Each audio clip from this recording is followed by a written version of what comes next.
think there's a nanny button going to pop up saying that you agree to that. And here's Maya. Good. All right, we'll get going.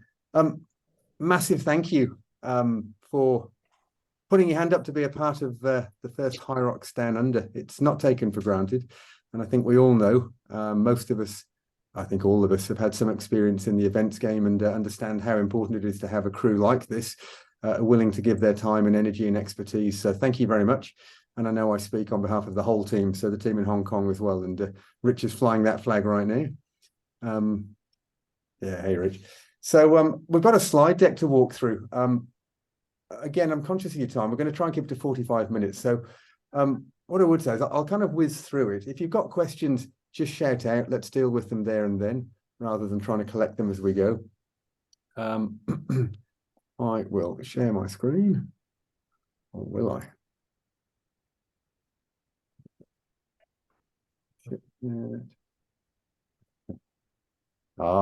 New laptop. There we go. Yes. Yes. It's never ending. Oh, it wants me to quit and reopen. No, don't. You don't have to. Later. Okay, thanks, brother. Thank God we've got Brad here. Support. All right, there we go. That's better. You shouldn't have to. Just share it. Have you shared it? Yeah, you're doing it now. Here we go. Yeah. Oh God, it's never ending, isn't it? Can you see my screen? Yep. Yep. You can see the presentation full screen there. Yep. Yeah. Yeah. Good. Okay. Good stuff. All right. Seamless. So here we go. So that's a great photo. I think that helps to give a feel for the scale of the team that will be assembled a week on Saturday. That's taken in Hong Kong. You can see Rich, who's joining us. He's just on the left there on one knee. As you can see, everyone's having a good time, and that's the point. As we go through, we'll talk about what the spirit of HYROX is, what the event is intended to do. But look, it's a new brand for Australia, and so just a few highlights just to kind of calibrate us around the brand of HYROX. And it's often referred to, and we refer to it as the World Series of Fitness Racing, and that's certainly true. I think by the end of the year, I think it's 23 countries, something like that. By the end of the year, that HYROX will have run races this year, and that number is just exploding at the moment. But its fundamental design is the fitness competition for everybody. It's based on the tenet of human movement. So run, push, pull, jump, throw. That's what it's about. And it really is designed to be accessible for everyone. So certainly with that in mind, no Olympic lifting, no gymnastics. There we go. I've mentioned that already, 23 countries. The numbers vary, but it's something like 130,000 participants this year, around 40,000 spectators. That's significant. I mean, if you think it was only started in 2017, and we've had COVID, which slowed everything down. So right now, the trajectory is really quite impressive and exciting to be a part of. It's planned by the end of 2025 to have 200 plus races globally each year, which is massive. And ultimately, it's achievable. I mean, we launched in Asia Pacific late last year. Hong Kong in November was the first APAC race. And right now, there's launching planned in Middle East, South America, and South Africa, certainly over the end of this year and into next. So that's as well as the other regions that continue to grow. If we think about growth this year, HYROX will have had 4 races in the region. So that's for sure Hong Kong already. Once we've got Australia twice, so 5, I guess. Hong Kong twice, yeah. So Hong Kong twice, Singapore once, and we've got the 2 races in Australia, so 5 races. And in reality, what that means is that next year we're building already to 11 to 12 races, which round numbers is 1 a month, which is both exciting and anxiety producing all at the same time. But certainly we've got South Korea and Taiwan coming online next year, as well as the ones I've mentioned already, and we'll be increasing the numbers here. So as you know, we've got Sydney and Melbourne this year. And in round numbers, we're looking at 1,500 participants in Sydney when we're all assembled there a week on Saturday. And in Melbourne, it's a little over 3,400 participants. So massive numbers for a launch year.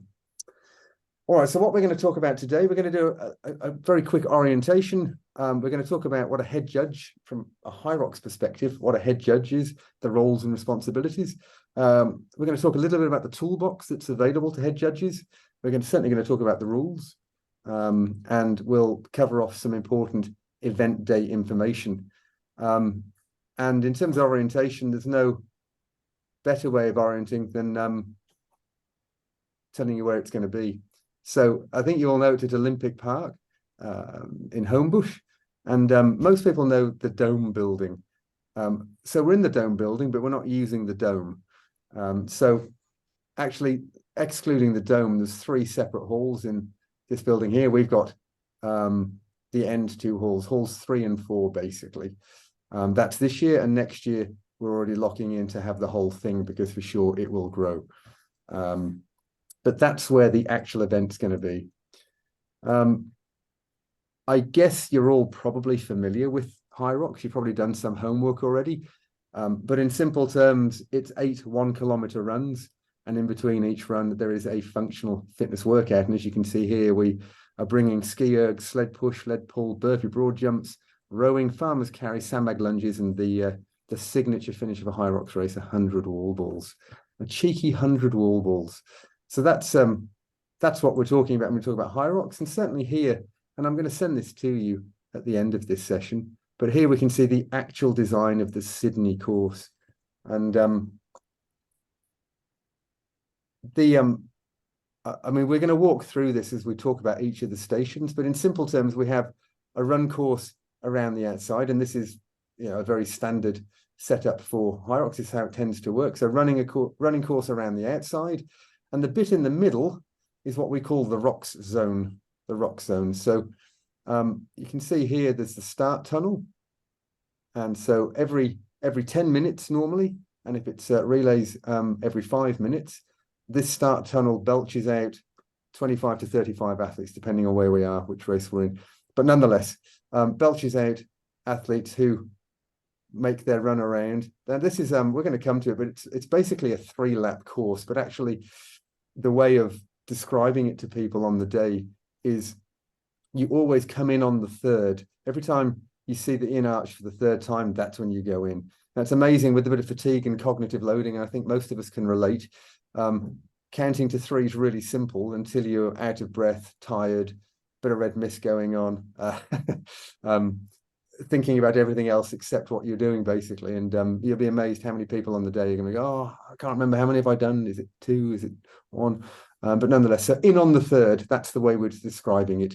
And you can see we've got the in arch here, and we have the out arch here. So let's say they go and do, they do their 3 laps and they come in on their 3rd. And it's hard to see, I think, at this size, but ski ergs is station 1. So they'll come in through the in arch, straight into the ski erg station. We're going to bring them all the way down to the end, and they're going to do their ski erg, and then they're going to go out the top. Importantly, they're not going to go back out here. They come out of the top, and there's a channel down in between these 2 stations, and they're going to go out of the out arch. Inevitably, some people will go out of the in arch, and they will suffer a penalty because of that. That's just the way it is. But nonetheless, that's basically how it works. So they go out and do another kilometer run, they come in, and they will come in through here, and they'll come into the sled push station 2, and so on. And we're going to walk through that. We've got the sled push station 2, station 3 is sled pull, 4 we've got burpee broad jumps, 5 we have rowing, and so on. I'm not going to insult your intelligence, you can read it, and you're going to get a copy of this anyway. But it's good to study it after day, just to be familiar with the general layout. And so towards the end of this session, we're going to allocate who's where, basically. So then you'll know exactly where you're going to be and so on. And you'll have a copy of this presentation as well after this session. I'll send it out as a PDF. Just in terms of general orientation, we've got the registration or check-in, athlete check-in, happening out here. There's really only 2 ways into this building, and in fact there's only really one in the way we're using it. So normally this would be a passage into the hall, but we're not going to use these doors. So athlete check-in is here, and everyone will come and go via this door here. And we're going to have, maybe people, but certainly signs and tape all over the floor and so on. That works quite well. That's pretty standard. So this is certainly open. There's loads of area open to spectators. We've got some sponsor stuff happening in here as well. You can see we've got the warm-up area, and then we've got the bag drop area. So athletes can bring their kit with them, drop the bag in, warm up, go over, do their race, and then sort of spectate, have some fun. So that's a general orientation of the layout of that facility on race day. And just to put it into perspective, that's the orientation of it when we think about the actual building itself. So the dome being at that end. So just from an orientation perspective, when you're looking at all this stuff, you can see that this is the finish stage here, and the wall ball station, that's nearest the dome. So that's obviously the way in. All right, that's a little bit of an orientation. Let's talk about the head judge roles and responsibilities. First and foremost, it's about fairness and fun. It is a race, it is a competition, and therefore we have to adhere to and make sure that the movement standards are being adhered to. But it is also an experience in the same way that for many people, oh, Rick's trying to get in, it's all right, different screen. In the same way that people get that amazing sense of achievement when they complete a marathon or an Ironman triathlon for someone, it's the same here with a HYROX event. So fairness and fun is the order of the day. As a head judge, it's very much overseeing the workstation that you're assigned to and basically ensuring the smooth operation of it, both in terms of the judges, the flow of the athletes, making sure the equipment's as it needs to be each time an athlete gets to it. And if it needs to be reset after they leave it, that happens, making sure that no one's wandering around aimlessly getting in the way. I mean, from a health and safety perspective, making sure that we're staying on top of that. There's a lot of people moving very quickly, and we've talked already about cognitive load and so on. So not everyone's going to be thinking entirely straight, depending on how far into their race they are. So it's important as a head judge to make sure that your team of judges on that workstation, they're well briefed. They understand not only the movement standards or the rules, but they understand how you want that workstation to work. And we'll certainly go through that. We'll do a walkthrough first thing on race morning as part of the detailed head judge briefing with the race director. And we've got Rick coming from Germany. So Rick's going to be the race director. I'm over here now. Oh, hey, Rick, how are you? Hi. Yeah, sorry, I didn't see you on the other screen. I couldn't let you in time. Sorry for that. So Rick, very, very experienced race director coming from Germany. I'm a race director in training, and as is Ray, we've got on this call as well. So there's two of us in training, and Rick is the official race director on the day. Actually, Rich, who's on the call, is the event director as well. And those titles will become kind of relevant as we go through these slides. Good. Certainly motivating the team. Look, the energy normally is really high at the beginning of the day, but as you well know, if you've had a crack at judging before at other comps, after a while, it's fatiguing for the judges as well, right? And the risk is then that the movement standards are not, they're not applied quite as strictly as they were at the beginning of the day. We need to avoid that. And so as a head judge, part of the role is to keep your team motivated. And that might be that you rotate them around within the workstation. You make sure they're fed and watered, entertained, whatever it needs to be. And we will have, we've got two great MCs there. We've got great DJ there. It's a great energy anyway, but nonetheless, what we want to try and avoid in a head judge is, it's certainly part of the role is to make sure that your team of judges on your station stay at the level they need to be, so that athletes coming through 6 hours into the day are getting the same experience and the same treatment as the ones at the beginning of the day. Really importantly, of course, and we'll go through, we have different divisions. Most, I think you've all competed yourselves, so you understand there's different divisions, and with that comes different weights or different settings on the machines. And so certainly part of the head judge's responsibility, as it is for the team of race directors, to ensure that as those division changes come, and we'll see an example of what that looks like in a minute, to make sure that actually the station has the correct weights, or the machines are set in the correct way as each new division starts. So that's really important. But as certainly the team of race directors will be supporting you very closely to make sure that that's the case. I've said it already, but really importantly, even though it's indoors, it's probably going to get warm in there if the weather's nice and so on. But it doesn't matter. It's we need to make sure that everyone's fed and watered and that they get their breaks. So again, head judge's role is to make sure that the team is taken care of. And for sure, we'll talk about food and so on, but there will be snacks and water and all of that coming around and being made available. And then sort of real food during the day as well. So we need to make sure to keep the energy levels high, that everyone gets their breaks, they get their food, and they stay hydrated. And look, it's an event life. It's a dynamic environment. I mean, HYROX has done this many, many times before, but nonetheless, things pop up. When we were in Hong Kong in May, Rich knows very well, one of the arches went down. Yeah, one of the fans on one of the blowers on one of the arches just decided to let go.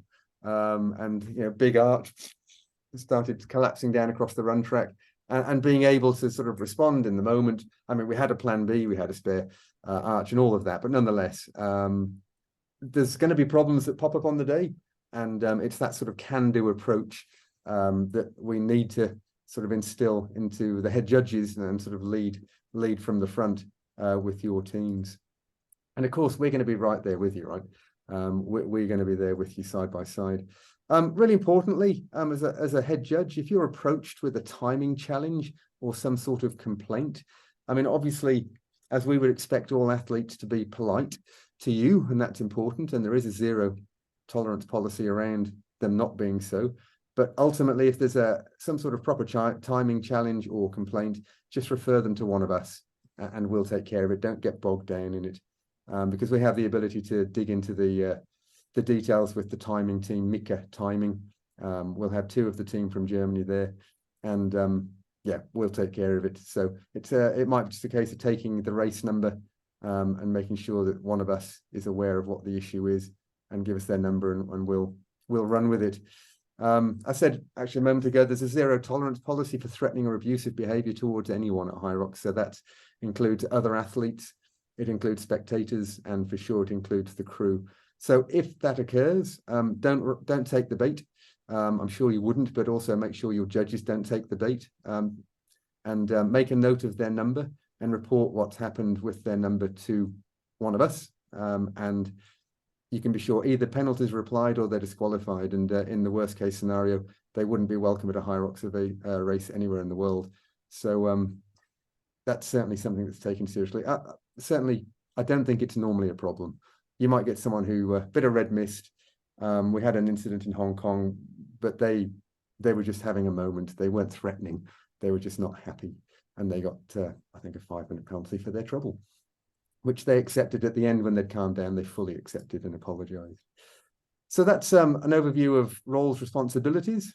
The head judge toolbox, you've got a few tools available to you. And importantly, and I know I shared this already in the WhatsApp group, but there are 3 rule books, one for singles, one for doubles, and one for relay. As you would imagine, there's quite a chunk of each of those which are the same across all divisions, but there are some subtleties for the divisions. So you've got the links. You can also access them on the website, the HYROX Australia website. If you just go to the homepage and zoom down into the footer, for sure, you can access the rule books there. So you can download them as PDFs, but really would encourage you to, they're easy to read. It doesn't take very long, but to just commit that to memory will help you and help all of us on the day for sure. Something else that's useful, and we'll certainly print a version of this out for you. Here it's, and I'll share it on the WhatsApp group as well after this. But basically this is, tells you all the different divisions, what weights per division. And actually importantly, up here, we've got the different colored wristbands. So I've got, probably can't see it too well. I've got a yellow one here, which is for spectators. But we have the white, black or silver ones, and they relate to different divisions. And the importance of that, and you'll see that as we go through the next slides, is that if I'm wearing a white wristband, for example, and I come to the farmer's carry, I have to pick up the white kettlebells. If you see someone wearing, for example, a black wristband and they're carrying white kettlebells, that's an alarm goes off. That's not right. There's something wrong. Same with the sandbags. They're color coded. So a really smart way of making it easy, both for the athletes, but also for the judges, to ensure that actually people are doing the right thing. So it's really useful to have a copy of this in your pocket, and you will have, because we're going to give it to you when you arrive on the day. You'll each have a station card. This is a version of that. This is not the final version, but this is a little bit of a run sheet, this one. But what will accompany this on the station card are the weights that are required. So you'll know at what time, what division's coming through, and what weights. So if you're on the sled push, for example, you'll know that at a certain time, you've either got to take weights off or you've got to put weights on. And again, we'll be there to help you, and you'll be there to help your judging team take care of that and make sure that is done as it needs to be. So you can have a little pocket full of bits and pieces to make your way through the day with. You're also going to be connected on a group in WhatsApp, the head judge WhatsApp group. Actually, it's the group you're already in. All that will change is that we will add the Mika timing crew into that as well. And I'll explain why that is, but it's a really good system. It works really well and makes it kind of streamlined through the day whenever there are issues that crop up with athletes who maybe they got penalties or maybe they got delayed and have to have some time taken off. It's a very easy way of communicating with the timing team who'll take care of that. All right, that's a little bit of the toolbox. We're going to dive into the race rules, and there's just some general rules before we get into the run and then each of the workstations. Look, we're not there to spoil people's day, all right? I mean, it needs to be fair, but it needs to be fun. So for stations 1 to 7, so up to the wall balls, general rule of thumb is if someone doesn't do something correctly, you give them just one warning, or the judges give them one warning. And when you're warning, I think the group we've got assembled here, we know when you're warning someone, you're going to tell them what it is. You need to tell them what you need. Like, no, I need you to do something differently, and be very clear about that. If they then ignore that advice and continue to do it incorrectly, then for sure a penalty should be applied. And we'll talk about what the penalties look like on the different stations. But the idea here is when you're coaching your judging team, it's one warning as long as it's clear what's expected. If, for example, it was, and you're not going to give a warning on station 8, but if it was, you might go, look, I need you to sit deeper in the squat. You know, your hip crease needs to go below the knee. That was a no rep, so on. But we don't give warnings on station 8, so it wasn't a great example. It was just an easy example. And there we are. So station 8 on the wall balls, there's no warnings. It's just a no rep. But again, when you no rep them, or when the judging team no reps them, you need to tell them why. That's a no rep. The ball needs to hit the target. That's a no rep because you didn't go deep enough in the squat. Really, and you have to be coaching your judges. Often, you know, it's loud, there's a lot going on, so you kind of want them to get eye contact and be really clear and just say it in a way that's easy to understand, because there's a risk of red mist going on at that point. Again, just under the banner of general rules, if someone's eliminated or they DNF'd, and we had, again at Hong Kong in May, I had someone come and go, I'm done. Like, I've hurt my leg. I'm all right. I'm just not going to carry on because it'll make it worse. Couple of things that are really important. Firstly, being comfortable that they are okay. You know, if they said, oh, I tripped over, I banged my head, I don't feel great, but, you know, I'll be right, I'm finished. You're not going to go, oh, no worries, see you later then. You're going to take a bit of care over them. But if they're, you know, I've pulled my hamstring, I'm just not going to carry on. Then for sure, take a photograph of the athlete's race number, which is always on a forearm in big black marker pen.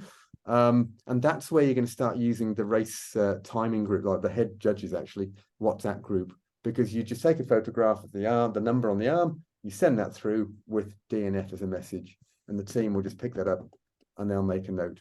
But really importantly, second step, get the timing chip off them. And I'll tell you why. Because for every one we don't get back, they cost $35 US to replace. So normally with the timing chips, we trade the patch. These are the new patches that we haven't seen these ones before. I'm guessing Rick has. That's what the finishers get. One of those, it's Velcro and goes on a weight vest or similar. And if you're a pro division, you get a yellow one. But normally that's the trade. They up the finisher stage, you know, clapping, high five, all of that. And as they step down, you go, brilliant, give us your timing chip and we'll give you your patch. That's how we get them back. So just be mindful that we need to get the timing chips back. And from anyone who presents themselves to you and says, that, yeah, I'm not going to continue on. I'm calling it. And just keep that in your pocket and give it to one of us along the way. It's unlikely because there's a huge amount of time and energy goes into the design of these race courses and the number of people in the wave and all of those things.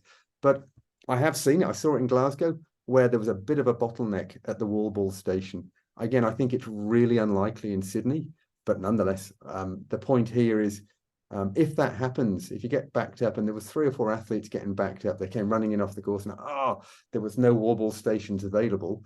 There's a stopwatch and you just make a note of their number and monitor how long they waited for. And then again, take a photograph of their arm and send it through within, it might be minus 41 seconds. And again, the timing team, they make that adjustment on the fly, and it's nice and fair, other than they got a bit of a break. That athlete got a break, but hey, that's probably not what they want. They want to just keep moving and get into it. But that's what to do in that situation. Athlete dress code. They need to be wearing their timing chip. Every athlete needs to be wearing one timing chip. We talked a bit about the wristbands. You don't really need to memorize them, I have to say, like, oh, which one's which. What matters is if they're wearing a black wristband, they have to carry black kettlebells or black sandbag and so on. That's actually the most important thing. So if you want to commit these to memory, knock yourself out, but you don't really need to.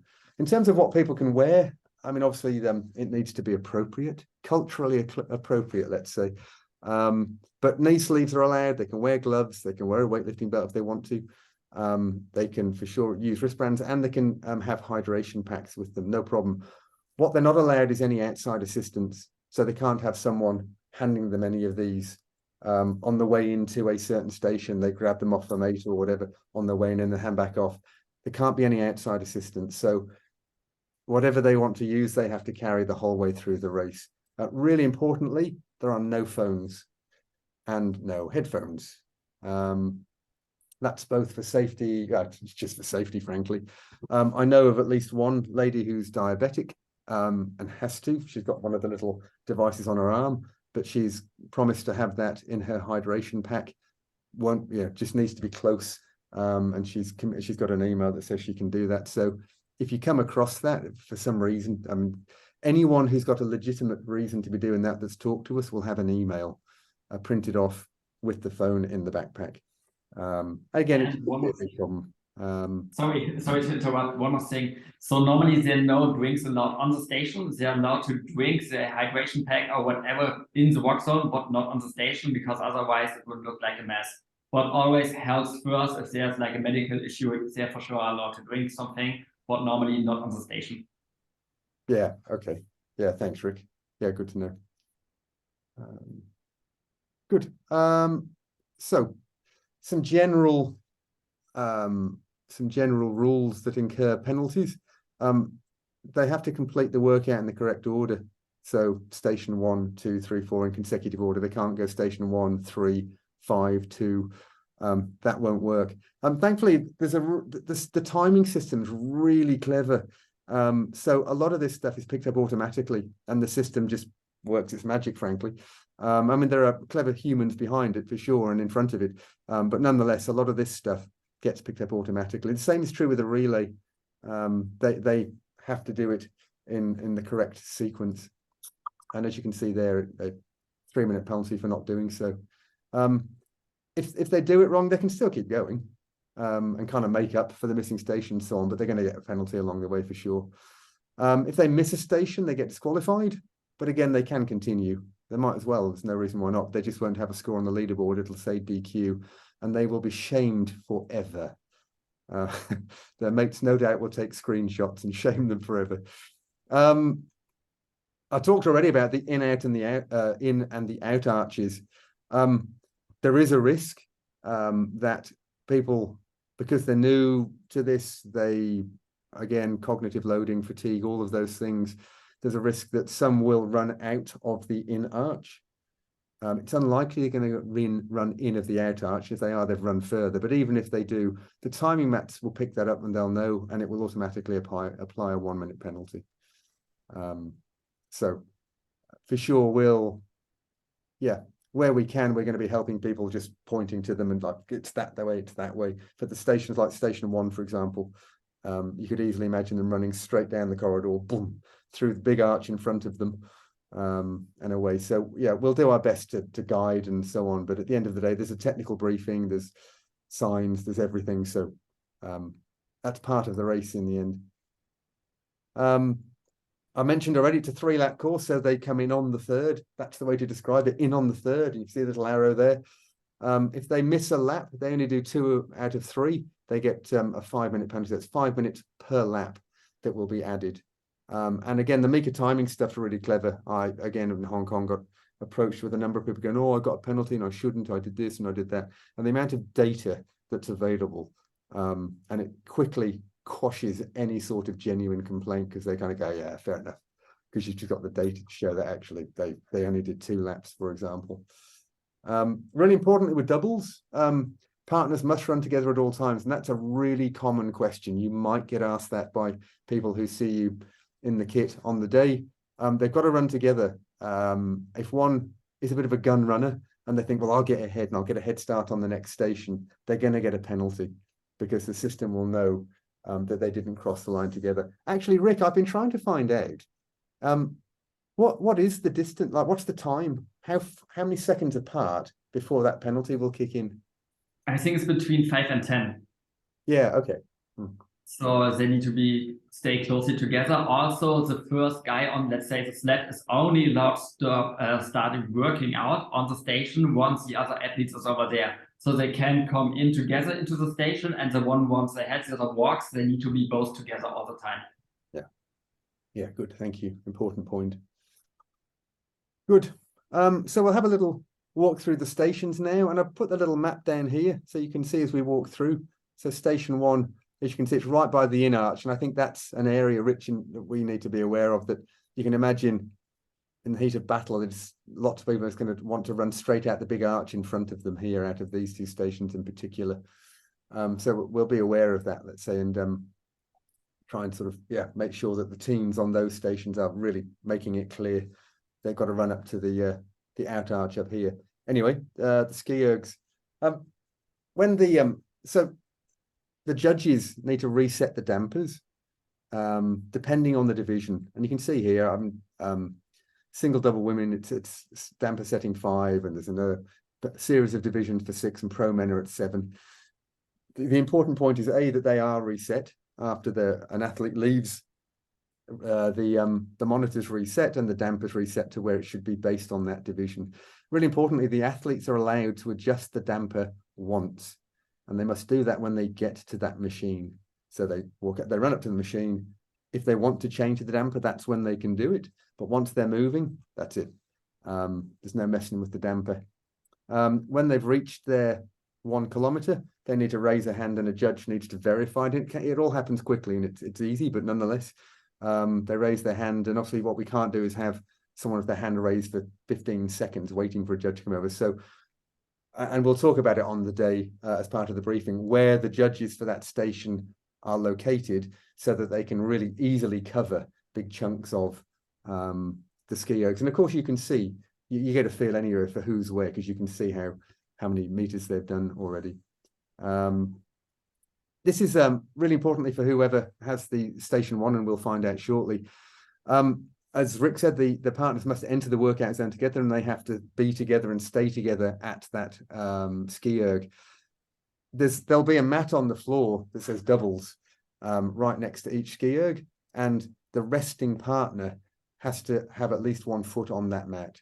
What happens is, normally, in my vast experience, is that the first person goes mad on the ski erg, and then they swap out. And of course, they're all sort of catching their breath and wandering around, hands on hips, and they just wander aimlessly into basically where all the people are running through, and it creates a hazard. So you have to really be on top of that with your crew to make sure that, and it's as simple as, just reminding them 1 foot on the mat, mate, 1 foot on the mat, and they're normally really compliant. They've just forgotten in the moment.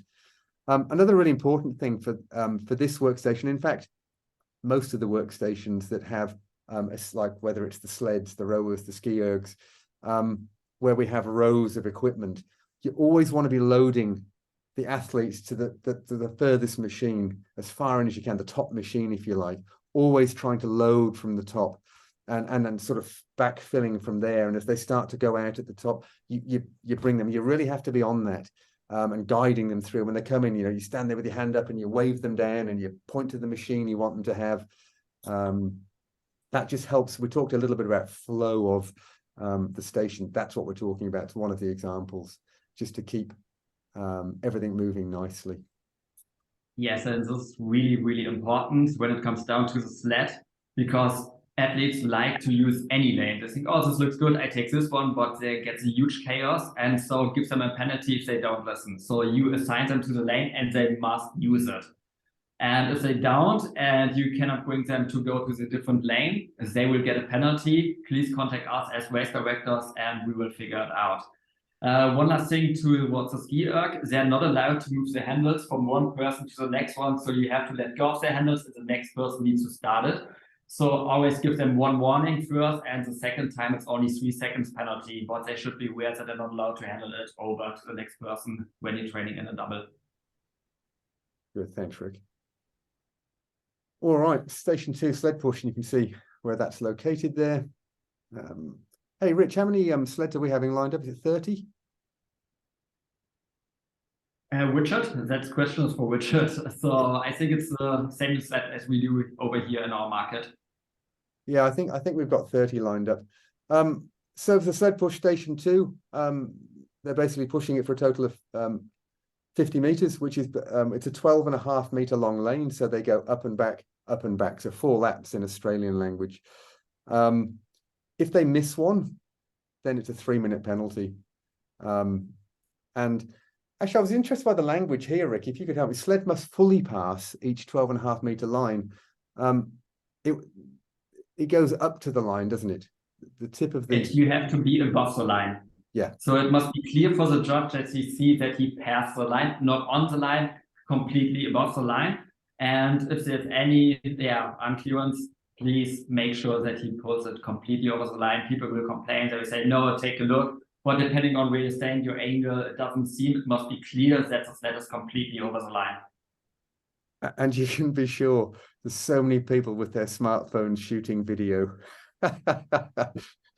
For sure there is. Good, thanks, Rick. And again, for doubles, really importantly, the partner must walk behind the working partner in their lane. They've got to stay in their lane.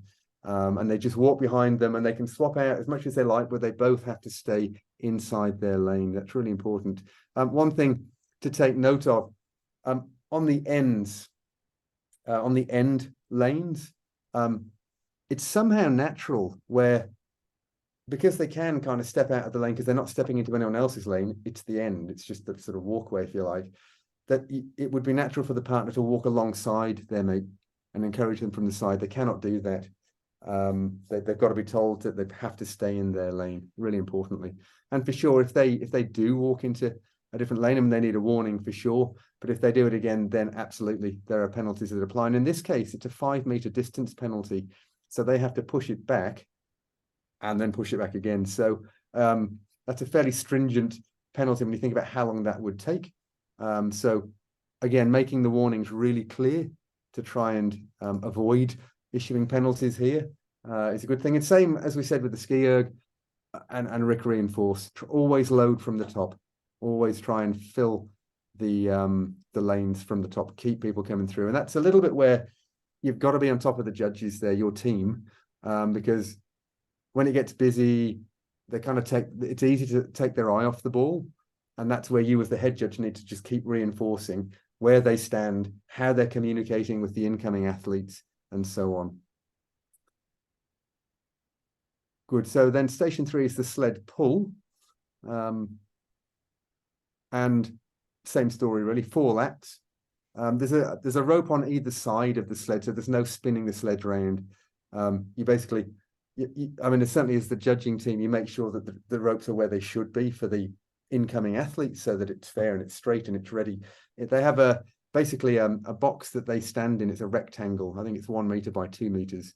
It's all taped out, and they can walk back within that space, pulling the sled, or they can squat down and pull it and so on. But nonetheless, they do have to stay within the working partner has to stay within that space. If it's a double, that's certainly true. If they have to get the sled to fully pass the 12.5 meter line. Penalties apply if they don't. This one can look a bit messy, can get a bit messy, because of course you've got all that rope. As the sled gets nearer, they've got this rope piling up and so on. It's the athlete's responsibility to make sure that their rope stays in their lane. It's not okay that the rope's being sort of fed out into someone else's lane. A, it's going to get in the way. B, there's a risk of twisting an ankle, that sort of thing. So again, very, very clear direction and warnings around that. And again, penalties apply if they don't adhere to that. This is an important one. When it's a doubles, the resting partner, they have to stay behind the working partner. They can't wander off. They've got to stay behind the working partner, but they can't actively assist with the rope. They can't touch the rope with their hands, basically. However, they are allowed to kick it out of the way with their feet. Because again, we don't want people twisting their ankles and that sort of stuff. So to help their buddy by getting the rope out from under their feet, that's fine, but they can only use their feet. They can't touch it with their hands. Good. So the biggest challenge at this station is, I don't know if it's coming or not, that people will step outside the box. They will walk further back than they are allowed to, and gives them one clear warning. And the next time they have to go on the opposite side, pull the sled 5 meters back, and then go back to the side and pull the sled 5 meters in. So basically, if you're top athletes, the race is done for you, because it takes way too long. And you must be clear that there's no stepping above the line outside of the box. Yeah, absolutely. Thank you. And yeah, cracked record, but load the athletes from the top first. Every time, just keep filling from the top as much as you can. All right, burpee broad jumps, which is the first of the more technical movements, let's say, from a judging perspective. This and Station 8, the wall balls, they're the only real technical movements that have judging standards applied to them, let's say. Certainly, there's a white line, basically, as they run into Station 4, there's a white line on the floor. It's tape. We carpet the area. So it's, I know some of the photos in here don't show that. They have rubber mats and so on, but we'll have carpet down, basically. And they have to start in the prone position, so chest to ground, hands behind the line. So they can have their chin and so on over the line, but the hands have to be behind the line before they then stand up and make their first broad jump forwards over the white line. Naturally, I think we all know it's 2 foot takeoff and landing. And certainly when they finish, they have to jump over the white line with both feet to complete the station. So they start and finish sort of before and then after the white line, let's say. There's certainly no walking forwards in between burpees. And Rick, what's the easiest way you find to describe? Because I get the question quite a lot where, oh, can I fall forward into my burpee? And you're almost gaining a whole body length by doing that, which of course you can't. What's the easiest way of explaining what is allowed?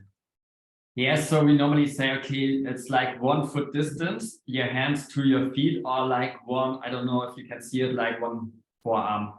That's the distance. And yeah, you cannot fall forward because then it's way above, but we're going to demonstrate it on the judging, on the event themselves before we start. Yeah, thank you. I think it's easiest because like to describe it, it's kind of hard, but we will show like all variations and how people cheat. Yeah, absolutely, for sure. And it's interesting that most of those questions have been coming from the so-called pro athletes who are looking for exactly how they can gamify it. Again, really important with doubles, the non-working partner has to walk behind the working partner. And it's really important. It's their responsibility not to get in the way of other athletes. If they do, they get a warning. And if they don't heed that warning, then they get a penalty. And in this case, certainly for doubles, so in a singles environment, if they get a penalty on the second warning, then it's a 5 meter distance penalty. And just as a gauge, all of the barricades that we have with all the HYROX logos and so on, they're about 2.5 meters long. So it's basically 2 barricade lengths. They would have to go back. If it's a double team, then it's a 10-meter penalty. So 4 barricades, which is quite a few burpee broad jumps when you think about it. So they would not be wise to be getting penalties here. The magic here for whoever gets station 4, a little bit the magic here is to have a switched on judge at the starting line, because a lot of people will come running around, heat of the moment, they'll stand and do a broad jump over the white line, but they haven't started lying down with their hands behind the white line. So you really need someone there just to sort of almost jump in front of them and go, no, start lying down, hands behind the line. And they kind of go, oh, that's right, yeah, I remember what to do. So that's really important. And also, there's a tendency for the judging team to start walking alongside a particular athlete. Well, actually, if you can place the team down, we'll talk about this in situ, but you place the judging team out so you can kind of cover a larger area rather than just walking and staying with 1 or 2 specific athletes. But again, we'll cover that in more detail when we're on site. But certainly, as we need a switched on judge at the starting line, we need a judge at the finish line as well to make sure the participants really are jumping over the white line and not sort of cutting it short, let's say. Good. Rowing. Don't need to talk about too much here because it's a little bit like the ski erg. Same story. You've got the damper settings. They can only change it once and so on. And I believe with doubles, Rick, only 1 athlete is allowed to adjust the damper once. That's it, isn't it? At the beginning, and they can't. Yeah, just at the beginning, not in between. Yeah, good. And same thing, the athlete raises the hand to signal to the judge they've done the distance. Judge verifies it and says, yep, go reset the machine. And again, loading from the top. I think we've probably made that point. When it's doubles for the rowing, like with the ski erg, there's a mat that says doubles on it. And again, they have to have, the non-working partner has to have 1 foot on the mat the whole time. And it's like the ski erg, they'll get off the rower.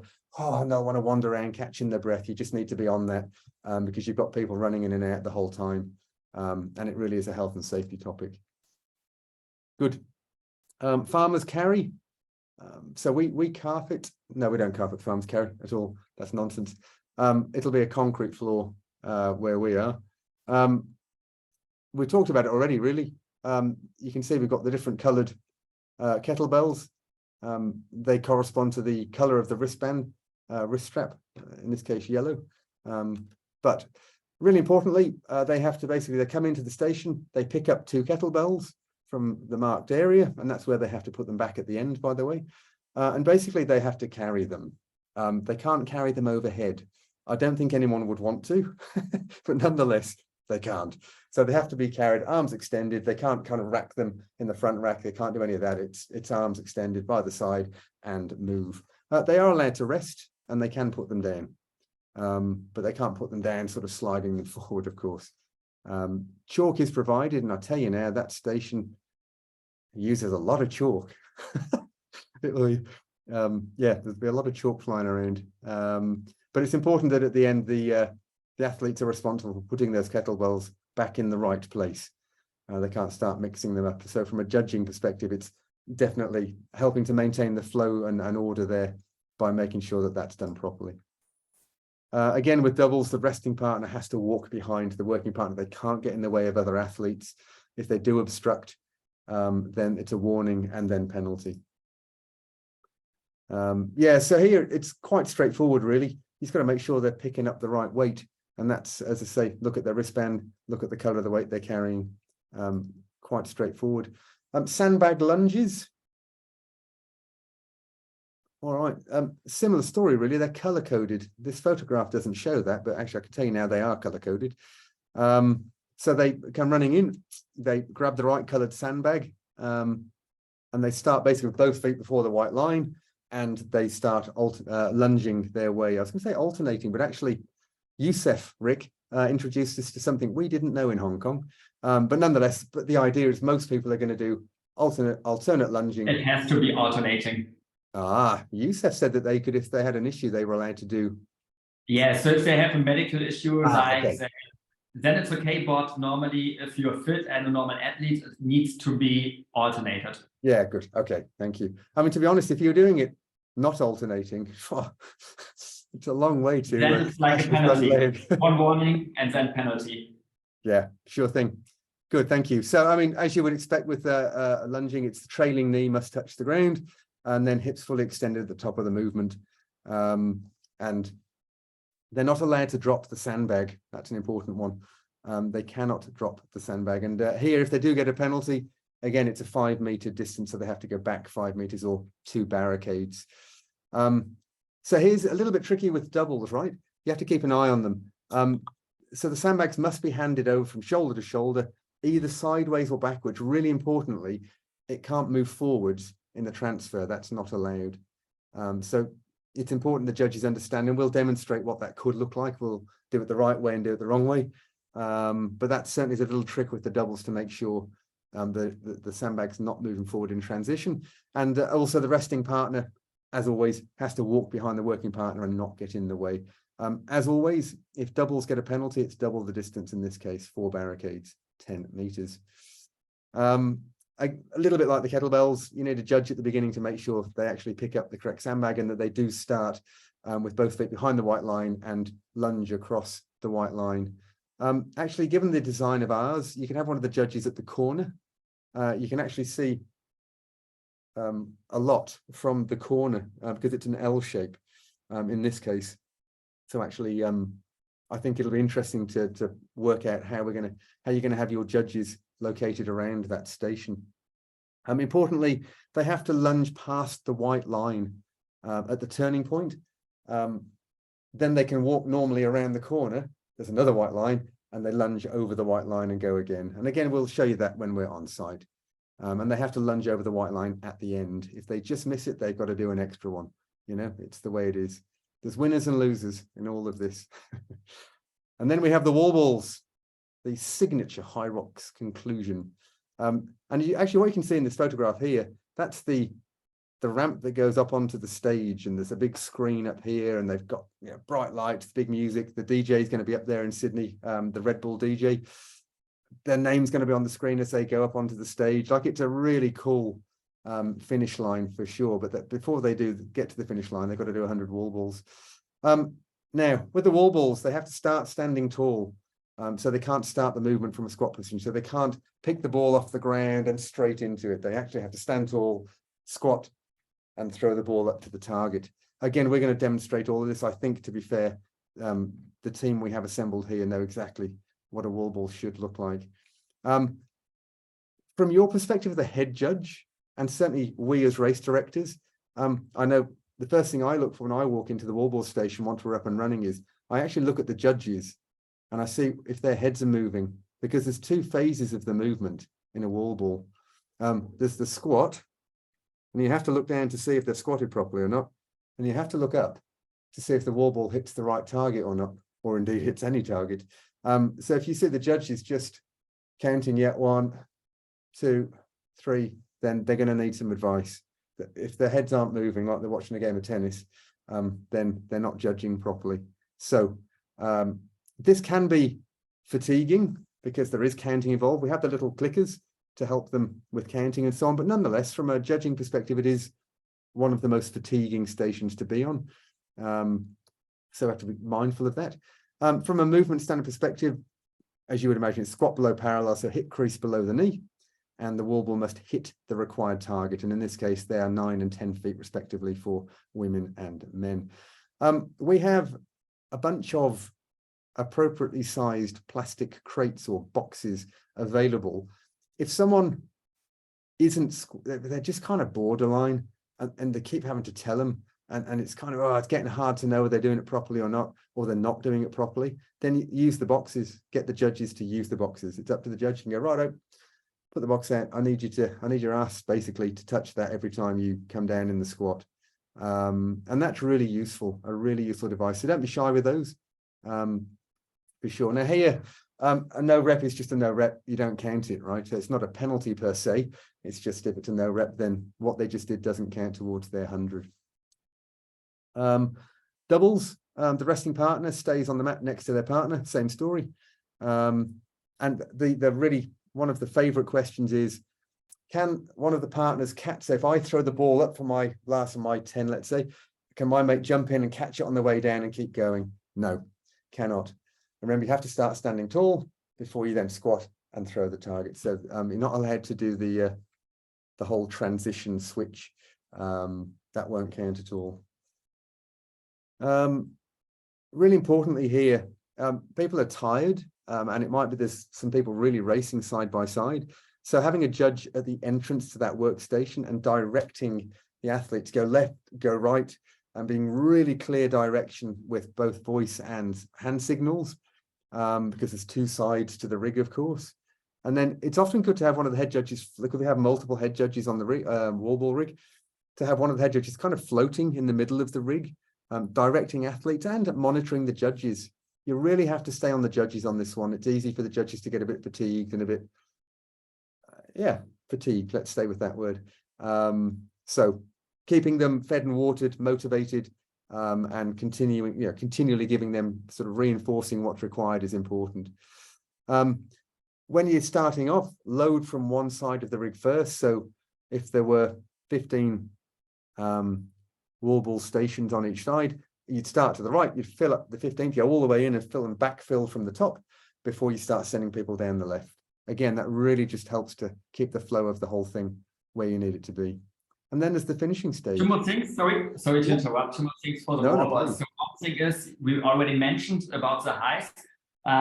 So if you have a really strong girl and she's throwing the wall ball up to the man's target, this is also a nowhere. So men's have to hit the man's target and women have to hit the women's target. If you throw too high, this is also nowhere, because we test accuracy over there, that you are still able after AK of wanting to hit your target and not too high. And the other part is the boxes, if somebody can squat deep down enough, only for these reasons, and not if there's an elite athletes coming up and saying, hey, I saved some centimeters of my squat when I squat down to the box. This is not allowed. So no elite for the boxes, only if there's injuries or the people are completely done and cannot squat low enough anymore. Then it's fine to use the box. Yeah, good. Thank you. So then they finish the wall balls. It's 100 wall balls, and then they run, sprint, or stagger up the stage, and their moment of glory, and the recovery zone is behind there, and all sorts of good stuff. We have relay teams of 4, and I won't spend too much time on these, not now, because we'll talk about them on the day, but nonetheless, in simple terms, basically, if you're a part of a relay team, you do 25% of a HYROX race. That means you do 2 legs, and a leg is you do a 1K run and the corresponding workout. So you might do the first run and station 1. You can't do the first run, station 3, run 7, and that doesn't work. They have to be consecutive. You don't have to do run 1, station 1, run 2, station 2. You can do run 1, station 1, and run 5, station 5, for example. That's up to you and your team. But that's how it works. But the workout still must be completed in consecutive order, and if they don't, then the system will apply penalties for sure. So it gets a little bit of complexity with the mixed relay, because in the mixed relay, the females will do the female weights and the males will do the male weights. So when we think about sled, for example, half will be loaded for men, half for women. So when they're coming in, the judges need to be on it and sort of direct them to the right place. We don't want the women trying to push the men's weights around, even though some of them could. That's not the point. And just to know, really, for those in station 8, for the relay, when they're on station 8, the remaining 3 members of the team can come into the wall ball zone and they wait underneath the rig. And once the 100 reps have been completed, they all run up the ramp together, which is magic moments for sure. All right, good. So those are sort of summary of the race rules. We're nearly done. Bit of event day information. Richard dropped off and wanted to come back in. No wonder he didn't answer, he wasn't here. So event day information, dress code for all of us. If you can wear black shorts, please, or leggings for the ladies if you'd rather do that. But ideally, we're looking for no sort of really blatant logos on those. We have an apparel partner that's going to be providing us with t-shirts, and head judges get t-shirts and a long sleeve quarter zip top. And so if we could avoid sort of really loud logos on shorts and so on, that would be appreciated, as plain black as possible. You'll get the merch on the day for sure. That'll be all issued. And things to think about for you to bring: phone for sure. I mean, what we don't want to see are head judges or any judges on their phone, on social media, shooting photos, messing about. That's not the idea at all. It's useful to have your phone, A, because of the WhatsApp group, and it's only the head judges that will be in that WhatsApp group. But also it can be used as a stopwatch. So if there was something backing up, well, I mean, our phones all have stopwatches on. Depending on what phone you've got, you might want to bring a power bank with you, just in case. It's going to need a bit of extra juice during the day, but a little bit unlikely. And certainly if you've got any particular snacks, and we'll provide some snacks and water and so on. But if you've got a particular preference of your own, for sure, bring them with you. One thing I would ask is that we have two media crews in essence, and loads of other people taking photos, shooting video. So when it comes to the workstation, not having judges' bags everywhere and so on, there you'll see when you get there, there's going to be some obvious places where you can kind of put bags behind barriers that's nice and safe and secure, but they're out of the camera lens eye. And certainly we'll have an eye on that as we're going around as well. I know in Hong Kong in May, everyone was given all these lovely bags with all their kit in, and then all of the stations were littered in green bags. It was like, no, let's put those away. Of course, we have first aid. At the event, we have 4 first aid personnel, uniformed first aid personnel. They'll be roaming. I think they have a station somewhere. 2 will be seated and 2 will be roaming. But we'll talk about how to access those in the unlikely event that we need them. Historically, to be fair, it's mostly asthma attacks and maybe tweaked a muscle, sprained an ankle. That's normally what's going to present itself. Bit of a race day rundown, and we do ask, please, if you can be on time, we'd be grateful. And keeping in mind, it's a FIFA World Cup day at Olympic Park. There are going to be some road closures. To be fair, at that time in the morning, it's probably okay, actually. But nonetheless, just be aware that it's a busy time of year for that little part of the world. We'd appreciate you all to be there by 6:45. As close, yeah, please be there by 6:45, let's say it that way. We'll meet you outside the venue at the athlete check-in area, because we'll have to give you all the bits and pieces you need to get past security to get into the building. And then we're going to have the briefing with Rick, with myself and Ray in support. And honestly, the briefing, in my experience, is gold, because we'll basically walk around each of the stations. We'll have a look exactly what's allowed, what's not allowed, how does it work, and so on. Really nuggets of gold falling out all over the place. And for sure, we'll get you your merch and all that stuff. Everything you need will be handed to you, basically.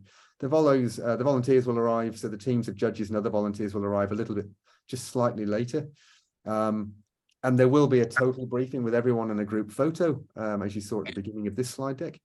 And then the first wave will go at 9 o'clock. At sort of 8:45, a small group of us will convene, and we'll basically have a go or no go. We'll have walked the entire venue and the race circuit and ensured that everything's as it needs to be. Everything's ready to go. And certainly one of the joys of HYROX is it'll run on time, because if we start on time, if we can start on time, and we will, then it's pretty automated. Every 10 minutes, the next wave go, and if it's relays, then it's 5 minutes. But it's just clockwork. It's all relatively automated, a bit like perpetual motion once it gets going, which probably underestimates what it takes to achieve that. But nonetheless, we reckon the last finishes are around 6:30 in the evening. So it's not a crazy day, not like Melbourne. That's going to be a crazy day. Earlier start and much later finish. But here, we think about 6:30 for the last finishes. Good. At the moment, that's what it looks like for the start times. These are tentative, even for the next few days, but they're reasonably accurate. These are the different divisions. And again, your station cards will have the information you need for what weights So if it's pro women, for example, what weights do they need to have, and what wall balls do they need to have, and so on. What I would say, we have got the 2 pro divisions, and we always front load and seed the first wave of those 2 divisions. By that I mean we try and put all of the gun athletes, the really gun athletes, together in wave 1.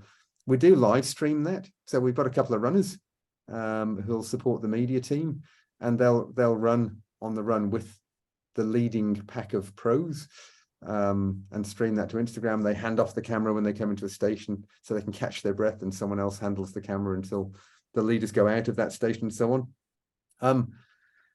I mean, there's some cracking athletes in the pro women wave, but I have to say the pro men wave stealing the thunder that day, because we've got really a lineup of amazing athletes, including Ricky Garrard, James Newbury, Peter Day. We've got 2 of our Elite 15 veterans in there. So yeah, and a whole bunch of others. Like, it's really a stack there. So that'll be a really good race to watch. Really great race to watch. Food arrangements, there's going to be 2 food trucks outside. One of them is a coffee cart with loads of food available as well. So we'll give you vouchers. We'll also give you vouchers for your teams. And yeah, one of your jobs is to just distribute those and make sure that your team get their food and so on in a over and above the snacks and stuff. We general advice zones 1 to workout stations 1 to 7 kind of release your team 1 at a time to go and eat. But because we've got more at workstation 8, then maybe it's 2 at a time, but that's kind of on the day, see how it goes, because not all of the crew will turn up. So we'll see how we go. But really importantly, ask them when they go and get some food, go and eat, and then please come straight back. Don't get sort of lost wandering around, looking at what's going on and so on. And as I said, snack and water will be provided. So this is how it looks at the moment for allocation to workstations. You're going to get a copy of this, but Mia, workstation 1, Ryan, workstation 2, Sarah and Trev are going to be zone 3. We've got Adrian and Dave. Neither of them are on this call, but they know what they're doing. Tom, zone 5, Charlotte, zone 6, Brad and Phil, zone 7. And then we've got Ned, Al, and Matt on zone 8. Have I missed anyone who's on this call? I don't think so. Yeah, me. Who's me? Nathan. No, Nathan. Yeah, you're not on here, are you? All right, no worries. I'll update this and before it goes live. Yeah, sorry, mate. No worries. My subconscious was obviously telling me, wasn't it? That's why I asked.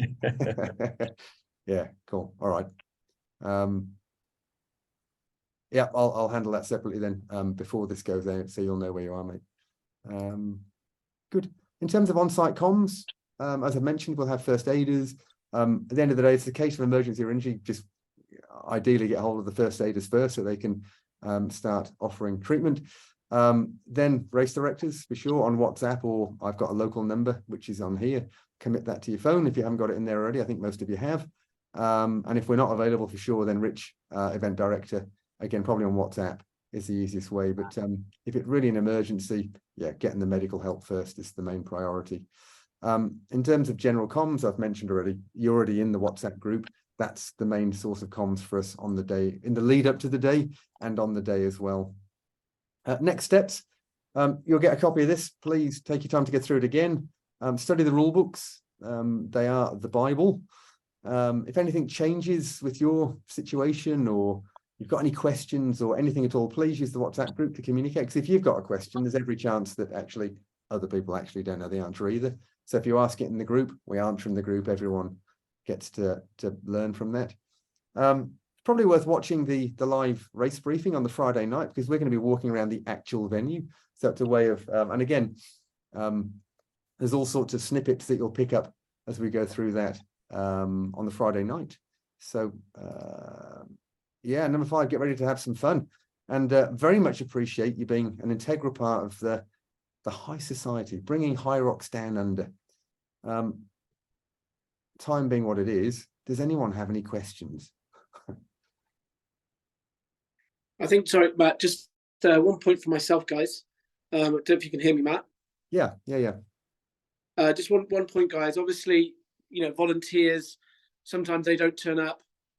Sometimes staff don't turn up. So we do have volunteers and staff in other areas, for example, bag drop and water station, whatnot. So what we'll do in the morning of the event, we'll obviously assess who turns up, where we're short, and then we will move people around. So say, for example, if one station is full, but we need to drag a couple of people into wall ball, we're just going to have to do that, because that's the same at every race. You know, it's never ever perfect. So just be aware that that might happen. And for example, if we're short on the wobbles, we have 10 staff from the office who can jump in and judge wobbling as well. So hopefully it won't be a problem. But you know, sometimes, as Matt says, you kind of have to roll with the punches, and we will manage that on site depending on who's turning up. And sorry, Matt, did you? I wasn't on the call for a bit, I dropped off. Did you touch on the fact of meeting the volunteers at the entrance gate and then bring them in? No, I wasn't sure if I didn't know if we were going to do it that way or not, based on how we're going with volunteers. So yeah, so what we'll probably do is I'll arrange this. I guess they're all going to be in WhatsApp groups anyway, right? Or would know who the head judge is, yeah? Yeah. So once I guess they come in, we can get a piece of paper for every head judge. Essentially, they can put up or try and meet their volunteers, and then they'll take them in once they get that briefing. And then obviously we'll have the t-shirts ready, the sizing ready, with the snacks in one bag for every station. And it's just once your volunteers come, off you go to your station type thing. And that's how we'll do it. Yeah, good. Thanks, Rich. Does anyone have any questions at this stage? The briefing was that thorough. There's not a single question out there. Or is it 8:15 and people want to go?